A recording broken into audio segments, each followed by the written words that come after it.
हमेशा नीचा दिखाने की कोशिश में रहते। अरे अभी तक खाना नहीं आया, क्या मुझे एक और शादी करने की जरूरत है? नहीं जी नहीं, ऐसा मत करना, वरना मैं कहाँ जाऊंगी। खाना लेकर मैं अभी आई जी। गांव की पंचायत में भी फैसले हमेशा औरतों के खिलाफ ही रहते। मैं जो फैसला सुनाता हूँ वो भगवान की आज्ञा होती है। इस लड़के ने अपने मन से शादी करके अच्छा नहीं किया। लड़के को घर भेज दो और इसकी शादी इसकी जाति की किसी लड़के से करवा दो। लेकिन ये लड़की, इसे तो गांव के बाहर निकाल दो। नहीं नहीं जमींदार साहब, ये क्या बोल रहे हैं? ऐसा नहीं हो सकता। मेरी बेटी मासूम है, इसे अच्छे बुरे की समझ नहीं है। अरे कहाँ जाएगी ये बेचारी? कहाँ जाएगी? इतनी चिंता है तो पूरे परिवार का गांव निकाला कर देते हैं। बेचारे पूरे बसे बसाए परिवार को गांव छोड़ना पड़ता है। चाहे जो हो, अगर बेटियों को कंट्रोल नहीं कर सकते तो गांव में रहने का कोई मतलब नहीं है। यहाँ औरतों को दब कर रहना होगा। कोई भी अपने हिसाब से कुछ नहीं कर सकता, सब ईश्वर की मर्जी से ही होगा।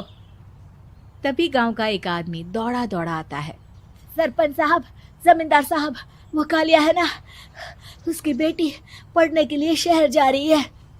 अच्छा, ये कब हो गया? और कालिया की हिम्मत कैसे हो गई ऐसा करने की? लेकर आओ उसे और उसकी बेटी को। बस फिर क्या था, हाजिर हो जाते हैं कालिया और उसकी बेटी सरपंच के सामने। और कालिया, ये क्या सुनने में आ रहा है? बेटी को इंजीनियर बना रहा है तू? और ये बता, गांव में तो स्कूल नहीं है, फिर कहां से इतनी क्लास पास कर गई तेरी बेटी? राधा, जो कि कालिया की बेटी है, उसे लगता है कि सरपंच उसकी तारीफ कर रहे हैं। सरपंच जी, मैंने ऑनलाइन पढ़ाई की है, डिस्टेंस लर्निंग से। सभी में मैंने अच्छे नंबर पाए हैं, जिसे देखते हुए शहर की इंजीनियरिंग कॉलेज में मुझे स्कॉलरशिप मिली है। वाह जी वाह, क्या होती है ये? पहले तो ये बताओ, फिर आगे की बात करते हैं। पूरा गांव राधा की बात सुन रहा था और राधा बोलती जा रही थी। तो ऐसे मैं फ्री में एक अच्छी शिक्षा लेकर गांव में जो कुछ परेशानियां हैं, जैसे बिजली, पानी और इंटरनेट जैसी समस्याओं के लिए काम करूंगी। मैं गांव को शहर से जोड़ने के लिए पुल का निर्माण करवाने का प्रस्ताव रखूंगी। मुझे पूरी उम्मीद है कि जल्द ही हमारा गांव भी तरक्की की राह पर चल पड़ेगा। राधा की बात सुनकर सारे गांव वाले ताली बजाने लगते हैं। सरपंच को समझ नहीं आता कि वो क्या करे।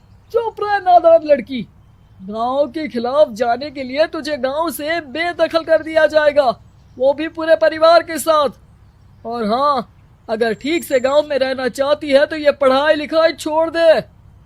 हम तेरे लिए गांव का कोई होनहार लड़का देखेंगे। तभी गांव का एक आदमी बोल पड़ता है।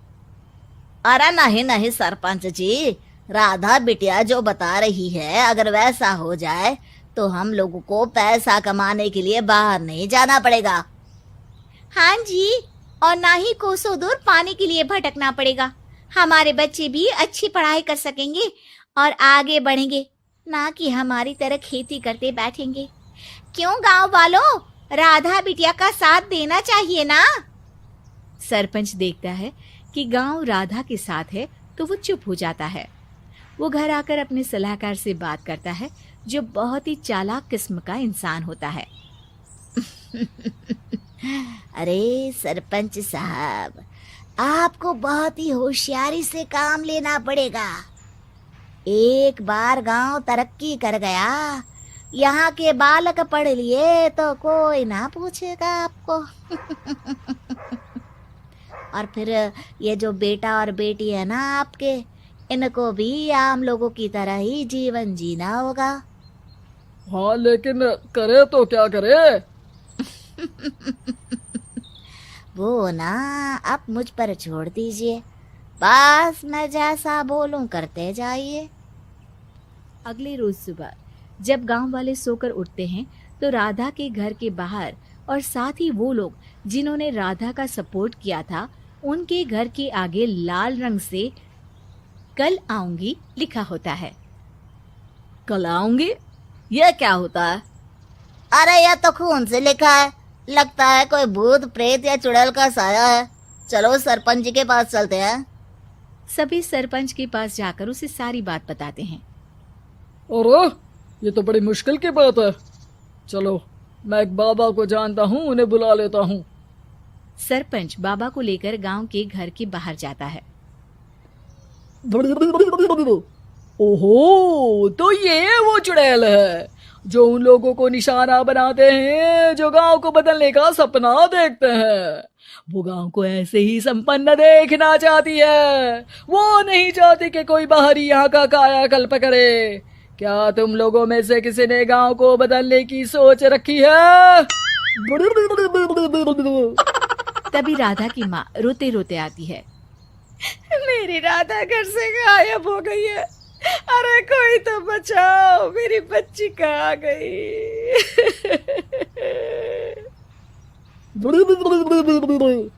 ले गई वो चुड़ैल, तेरी बच्ची को ले गई।